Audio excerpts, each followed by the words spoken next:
Welcome to Backyard Oasis, a podcast designed by and for older adults living in the beautiful Pioneer Valley of Western Massachusetts and produced in the tech studios at Greenfield Community College in Greenfield, Massachusetts.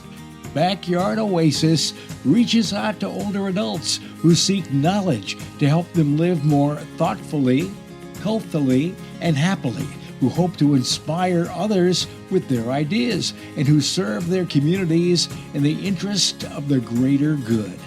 We hope you join us frequently in our pleasant Backyard Oasis for wide-ranging conversations with a diversity of people who are growing older and want to talk about it.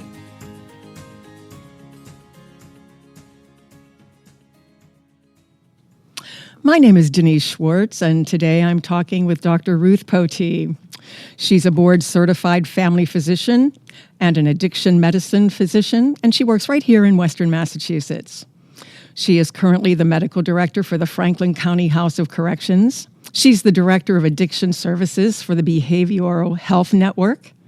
She's the medical director for the Pioneer Valley Regional School District, and she's the co-chair of the Healthcare Solutions Committee of the Opioid Task Force here in Franklin County in the North Quabbin region.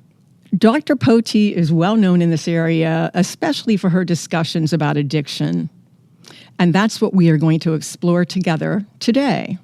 Hi, Dr. Potee. How are you? Hi, Denise. Thanks for having me. I'm glad to be here. I'm glad you're here, too. So there's so much that we can talk about on this subject, but I thought that we might start by talking about something that all humans have in common, something that we all have in our brains, and that's one of my favorite things to talk about, and don't ask me why, but that's dopamine.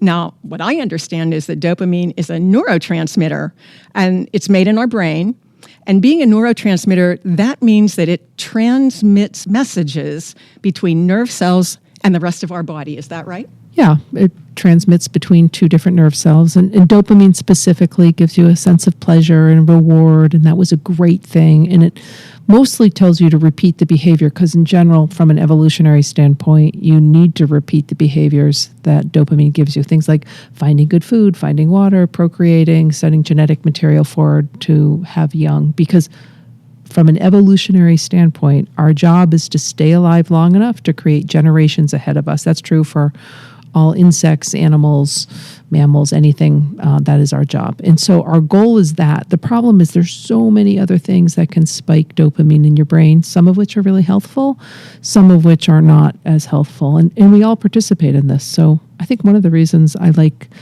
the work of addiction is that I think all of us struggle with our own addictions and behaviors that are tendencies towards addictions. If we can just acknowledge that, it just makes us all sort of be able to have empathy and for others who struggle with more severe disease.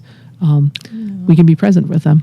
Well, that's important, and I know that when we talk about addictive substances, we're not just talking about hard drugs. We can talk about things like, and I'm going to say this for a reason, sugar and cookies, because you have disclosed in some of your presentations that you have been addicted to sugar, and let me tell you, so have I. Yes, it's a hard one, right? A lot of us have been.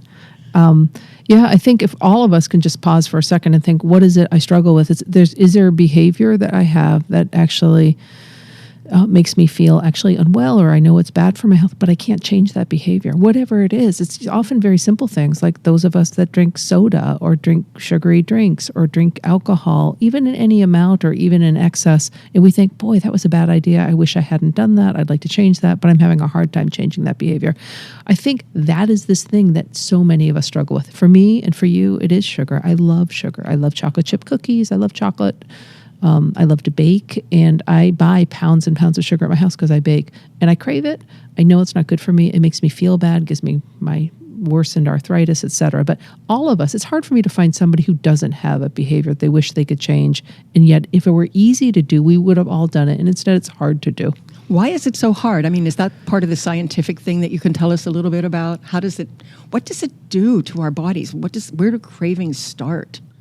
Well, most of it does end up in the dopamine system. There's some pathways in the brain that are more complicated, but the most simple way to think about it is that all the addictive substances and behaviors, whether it's that you can't help yourself to look at your phone every time it buzzes, or every night you have to like clear your Twitter account or make sure that you've done all your social media, even though you know that turning on that screen prior to bed is not good for your sleep quality. And in fact, all of us are spending way too much time on a screen. Like all of us should limit it tremendously, and we can't control that. Like there's this behavioral pattern that we lock ourselves into.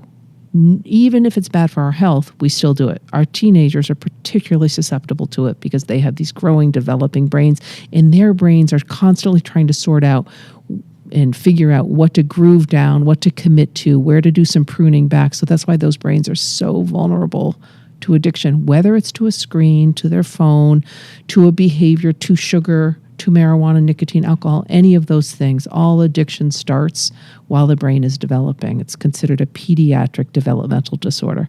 And it has to do with what you said in the beginning, which is dopamine, right? Dopamine gives you the sense of reward. And sometimes that reward from eating that cookie is very brief.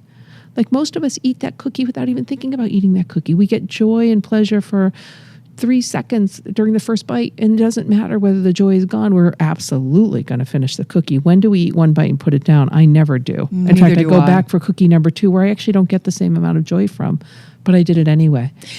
Is that something that can happen? Let's just talk about the cookie, and then we can talk about other things, the things that are heavy duty addictive substances.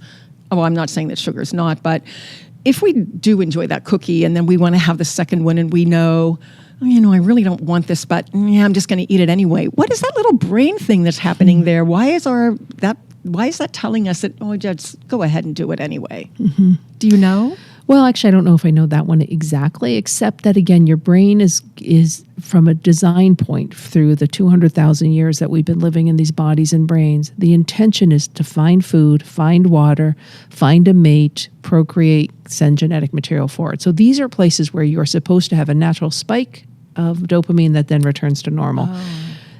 That brain development developed in a world where there wasn't ultra-processed foods or sugar or heroin or fentanyl or nicotine, or quite honestly, even then, 200,000 years ago, not alcohol. Alcohol was the first sort of early substance that was available because there was a lot of alcohol consumption long ago.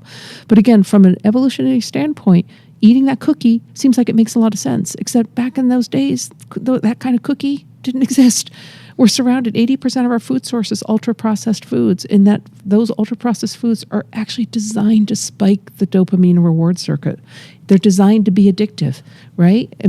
So that we have more of them, and so we buy more of them. All of that, right? The average apple that's coming out of Clarkdale orchards is not actually an addictive substance. Even though it has natural sugars in it, it doesn't sort of latch on and make you think, I crave an apple, I must have an apple, even though it's bad for me, I need to have 100 apples a day. We don't know people eat 100 apples a day.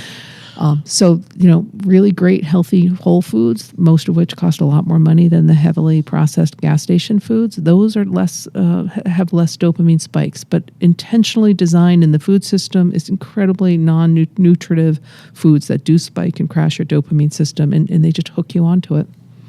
Talk about the spikes and the crashes a little bit, not just in terms of sugar, which I think we all can really learn something from, but what about in terms of folks who are doing different kinds of addictive substances, maybe cocaine, maybe they're smoking a lot of marijuana. What does that do for the spikes and the valleys? Yeah.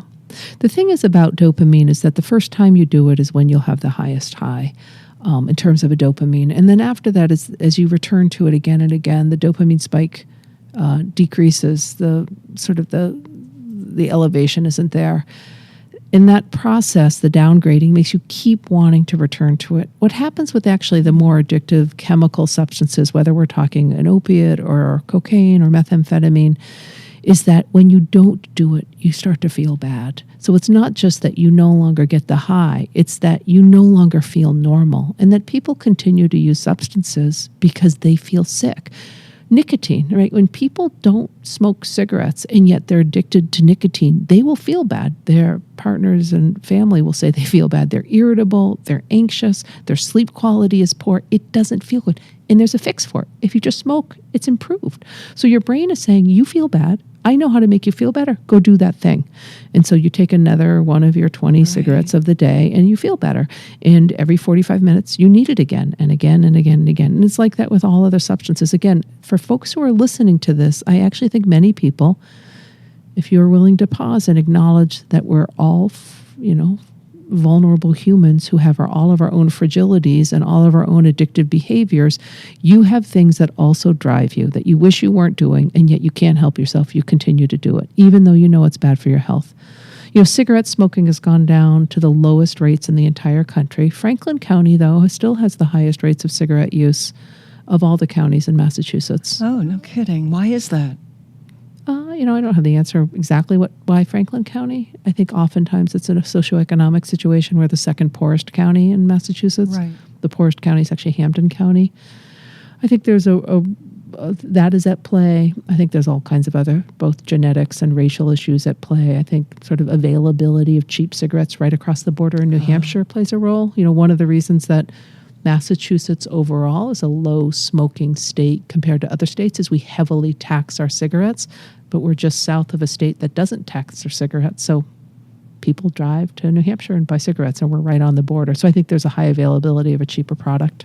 As they do for alcohol. No, I know in some of your presentations you talk about alcohol and you feel that it is the biggest problem globally because it is so available everywhere and it is so highly addictive. Yeah.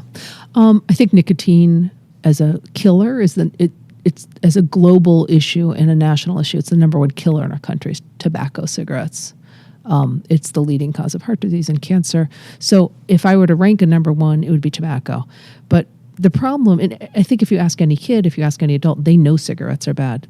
There remains this mythology that alcohol is good for you, that it's heart protective, that it does good things, it brings down your cholesterol. None of that is true, right? When they actually go back and look at the studies on alcohol, the ones that showed there was some positive benefit towards alcohol were funded by the liquor industry. So once you shove those studies to the side, there's really no health benefit to alcohol. And more of us drink more alcohol than we should. I mean, the amount of alcohol that the average woman should drink in a given day, in a given week, is very low.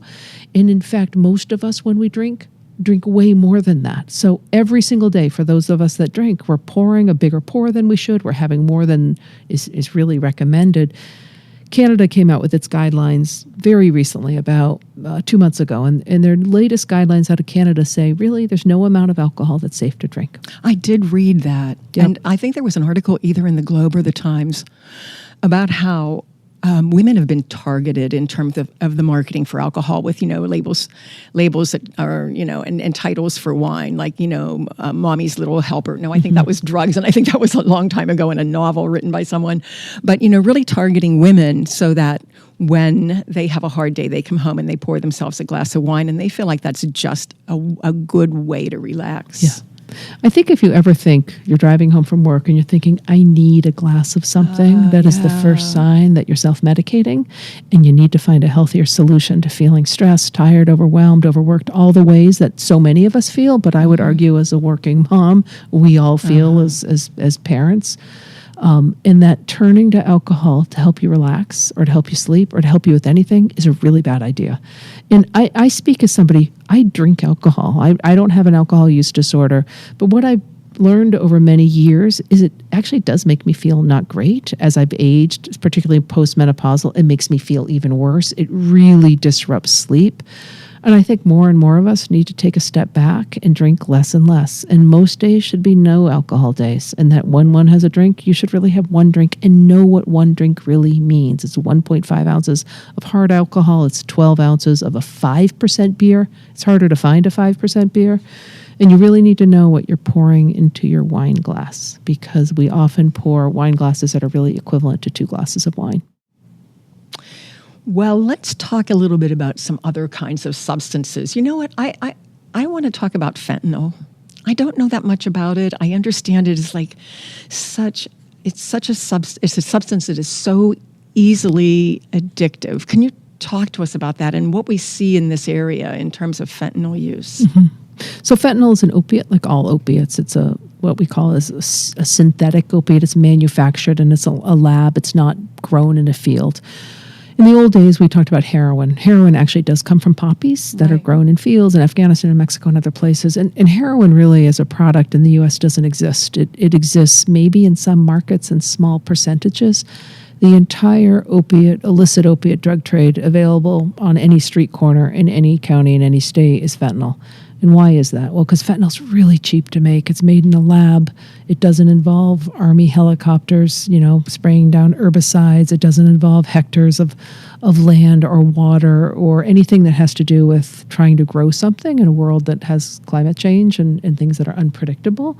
It's a way of being a farmer that says, I don't want to have to farm poppies anymore. I'm just going to walk into my lab in the kitchen with really cheap ingredients and make a product that doesn't cost a lot of money, and I could sell it for more money. The problem with fentanyl, I think probably a lot of the listeners know this, is it's 50 to 100 times more potent than heroin. So that's a big jump in potency. It's made the drug supply, both locally and then nationally, really toxic, really, really dangerous with much greater overdose rates. So we've been dealing with fentanyl in our drug supply in Massachusetts since 2016. That's when you really start to see the spike in overdose deaths. The rest of the country got hit with fentanyl really hard about 3 years ago. So the rest of the country is now catching up with us. And if you look at the statistics on overdose deaths nationwide, the numbers keep going up. And in Massachusetts, the latest numbers from 2022 show also an increase in overdose deaths. One of the good pieces of news that we have is actually a 25% reduction in our county. It was one of only 3 counties where there was a reduction, but both Berkshire County and especially Franklin County had significant reduction in overdose deaths. Why is that? I think it's multifactorial. I think that the opiate task force and the level of concern that our community has shown towards people who struggle with substance use at the community level, at the street level, at the community health center level, at the hospital level, at every level, we have created a system that tries to help support people to maintain recovery. We have treatment highly available, whether it's buprenorphine or methadone or other of the agonist treatment. We get it with fairly low barrier access to people, better than other places. We've worked really hard on that. Our little local jail was the first licensed methadone clinic jail in the entire country. That is in Greenfield, Massachusetts, and that's thanks to a great sheriff and sort of the decision that if you're going to arrest people, and if you could acknowledge that most people who are incarcerated in this country are there for a substance-related disorder, alcohol or opiates or something else, or they're there for a mental health disorder, then our jails need to be treatment centers that focus on substance use and focus on mental health disorders. And that's not what most jails are. Would that be very hard to convert what jails are now to something that's more like that includes more mental health? No, I don't think it's hard to do. We did it in Greenfield. So if we can do it in the little town of Greenfield, Massachusetts, my argument is that any jail at any level, at the federal level, the state level, the county level, could also do it. We are not a rich county. I already said we're the second poorest county. And we have a little rural jail that does extraordinary work. And we have, again, we do all the treatments for all the addictions, and we do great mental health care, and we have great behavioral health treatment. We actually have evidence-based treatment meeting the needs of the people in front of us, and we do great reentry planning so we can get them back into life, producing, paying taxes, working jobs, connecting with their family, and keeping them out of jail. Jail costs a lot of money. Oh, yeah. I would rather that money go to the public schools. You said that our community is really supportive of people who have I'm sorry, I forget your terminology, but the substance abuse issues or problems. I remember something that you did in one of your presentations. It was, you presented 2 photos. One was of a man who was in a hospital bed with an IV. Another was of a young woman who was laying on the floor in disarray, and it looked as if she had overdosed. I was really struck by those 2 photos side by side and what you said about that and who those people were. Can you talk about that a little bit? Yeah. I actually, I've been giving talks in the community for over 10 years, out to high schools or to judges or to probation officers, actually all over the country. And I actually think what that slide that you remember is one of the more potent communications I have with people is to talk about the disparity in care that we provide people who actually have similar backgrounds, and why it is that we stigmatize people who struggle with drugs and alcohol, and how we don't stigmatize the rest of us who also have different kinds of struggles. So in that story, I talk about a man who had a massive heart attack that morning and the care that he was provided. A guy who's having crushing sternal chest pain in his living room, and EMS gets him and brings him to the hospital, and then they realize that the local hospital really can't manage this, and they race him down to the big tertiary care hospital where he has a quadruple bypass and admission and ICU stay and depression and physical therapy and cardiac rehab and all the things that need to happen for him, because that's what should have happened for this man. And we spent a lot of money, right? $250,000, $400,000, a lot of money to help him. And yet his next door neighbor who struggles with the substance use disorder has a serious overdose, and she's given almost no medical care at any level of care. And yet when you pause and ask yourself, why did this guy have a heart attack? Well, he has a heart attack, well, for lots of reasons, but some is genetic. Some is the fact that he smoked. Some is that he, drank 12-pack a day. He didn't exercise. He had bad, highly ultra-processed food diet. Like all these things that actually, some of which were in his control. And yet we didn't look at him in his living room or at the hospital and wag our finger and say, you're an addict. You're addicted to sugar and salt and fast food chemicals and nicotine and alcohol, and you're definitely not addicted to exercise, right? We didn't do that.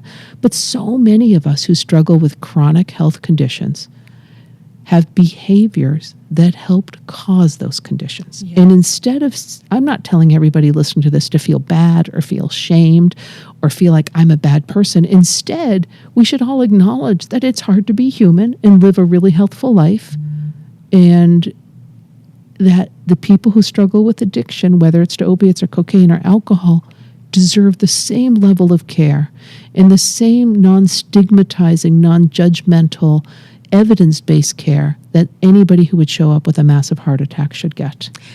Now, how do we change our thinking about that? I remember when I saw those two photos, my first thought was, oh, this person's getting the help he needs. And looking at that other person, and I'm sort of ashamed to say it now, but my first thought was, oh, look at that.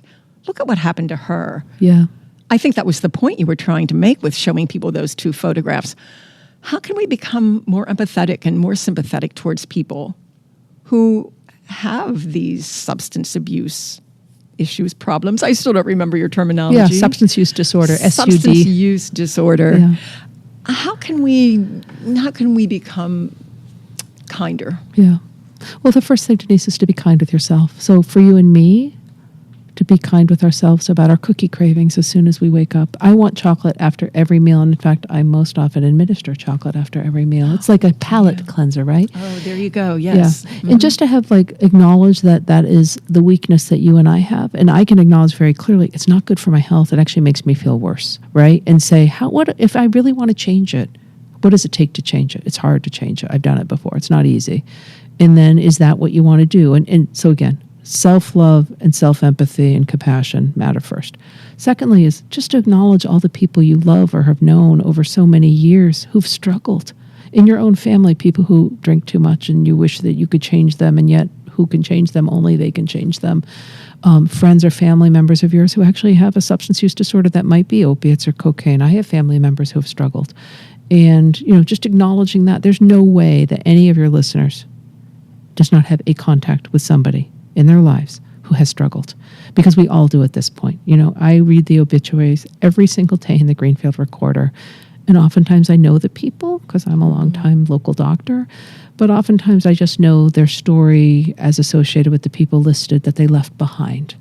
And so many of us have lost people to overdose. So many of us. I just came here from the little town of Orange, which is where I went to high school. I grew up in that area, and that part of the state, Orange and Athol, and then the other part of the state, South Quabbin, Ware, Belchertown, those towns have a higher per capita rate of overdose death than any other part of our state. And that's our region. Those are our people. Those are who our kids are. That's where they go to high school and who they play against in a volleyball team. Oh. So stop thinking this isn't about you and your community, because it is. It's about our community and our community health. And so I think most of us want our community to be thriving. And so we need to help the people who need help. But how do we do that? What can I do? What can I do? Well, you're running this podcast right now, which is great, and you're educating people. I actually think just being supportive of people and being literally supportive of the Recover Project on Federal Street. And how do we do that, Dr. Potee? Well, I don't know. Maybe call them and say, hey, is there anything you guys need? Are you looking for contributions? Are you looking for clothes drop-offs? What can we do to be helpful to you? What can we do to help people who want long-term recovery? If you're an employer out there, employing somebody in long-term recovery is an awesome thing to do, because what does it take to get better? One of the biggest things it takes to get better is to feel like you have self-worth, and having a job gives you a sense of purpose, occupies time so that you're not bored. That is one of the most important things. If somebody has a history of incarceration, checking that box that says you have a query against you, well, it's going to keep you from working in the schools. That's a fact. But it shouldn't keep you from being able to have a job. People need to work. So people who are happy to employ folks who maybe have been incarcerated or on probation or have a history of substance use, keep doing that work, because people get better. You don't even know the people in your life who are in long-term recovery. They may not even talk about it with you because that's their private information. But they're running boards of things. They're running businesses. They're doing things that and you don't even know. So don't presume everybody around you hasn't struggled. I actually presume many people around me have struggled. I'm really glad to hear that. A different way of looking at the folks around us with a little bit more compassion. I wanted to ask you a question, and you've kind of in the last few minutes, because we only have a few minutes left, but in the last few minutes, you might have answered it, but you've been working with folks for a long time, and I'd like to know how you have changed or what you have learned in working with addiction and folks who have, give me the term. Substance use disorder. Substance use disorder. How has it affected you, not as a doctor, but as a person? Mm-hmm. I had a brother who died when I was 22 years old. He died when he was 26. I'm coming up on the anniversary of his death, and it's what made me become a doctor. Is I really feel like life is very, very fragile, and that we don't have a very long time on this planet, and none of us know how long we have. I think it's really made me better about understanding my own mortality and feeling so much more compassion for other people than I ever have before. Really like being able to sit present with somebody and be able to acknowledge where they are and think, well, that's good. That's where you are, and I'm going to work towards that. It's made me a much more patient-centered human, and I don't know, it's the most rewarding work I've ever done. I'm a 25-year doctor. And the work I do with people who struggle with substance use is the most rewarding work I've ever done, partly because people actually do get better. That's what we need to hold on to. People do get better. We seem to think like, oh, there's no hope here. But there is hope, isn't there? Absolutely, absolutely. Not everybody gets better on the same time frame that you might want, but they get better. And then sometimes they return to use a little bit, and then they continue to get better. But that's true for all of us because none of us are perfect. None of us are perfect. I'm so glad to hear that. I'm going to hold on to that message, and I hope you do too. There is hope out there, and we have to be kind, and we have to look at people in different ways with more open hearts. I'm going to look at you as someone who has done such good work in the community, also someone who is really easy to talk with, and I think that's really important, and also as someone who has a cookie addiction, as do I. I'd like to ask you to come back and talk about so many other things that our community and the folks out there can benefit from. I hope you agree to do that. I think I'd love to say yes. Thanks, Denise. Thank you so much. It was great talking with you. This concludes today's podcast. We're always looking for new ideas, so feel free to reach out to Judy Raper, Associate Dean of Community Engagement at Greenfield Community College at 413-775-1819 if you have an idea you'd love to share. Special thanks to the creators of Backyard Oasis, Denise Schwartz, Chad Fuller, Dennis Lee, and Christine Copeland. Have a great day.